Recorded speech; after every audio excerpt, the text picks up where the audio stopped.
Amandine et Alexandre Pélissard ont annoncé attendre leur 9e enfant.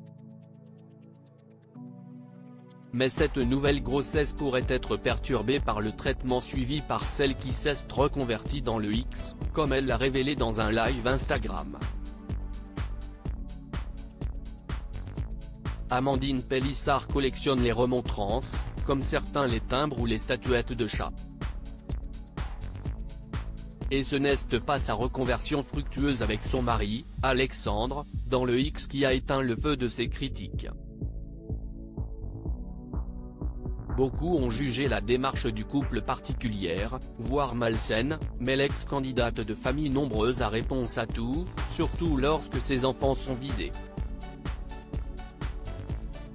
La tribu va d'ailleurs s'agrandir puisque les amoureux attendent un 9e bambin, ce qui ne devrait pas les empêcher de faire tourner leur business.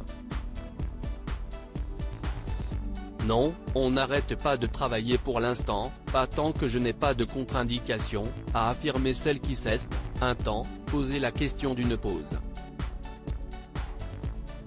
Son cas reste néanmoins sensible, comme elle l'a précisé un peu plus tard dans un live Instagram.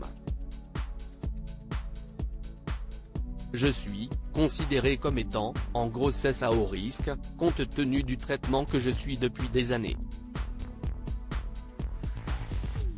Il y a plein de facteurs à prendre en compte, donc évidemment qu'il faut être très prudent, faire très attention. Et c'est vrai que quand je suis enceinte, on me surveille comme le lait sur le feu, a confié la maman de 36 ans. Un lourd traitement quotidien pour avoir connu des années de déviance durant son adolescence, Amandine Pélissard vit sous méthadone et doit composer avec ce lourd traitement quotidien. Une punition pas sans conséquence sur la croissance du nourrisson in utero. Tant que ça ne porte préjudice qu'à moi, ça va. Que ça puisse avoir une incidence sur mon bébé, ça par contre je ne l'ai jamais accepté. Je touche du bois vraiment, je remercie Dieu, ça ne m'est jamais arrivé, aucun de mes enfants n'a fait de syndrome de sevrage, a indiqué l'ancienne consommatrice de drogue dure. Et de conclure, ému, c'est toujours compliqué de vivre une grossesse sereine avec ce poids sur les épaules des conneries que tu as faites entre 17 et 19 ans.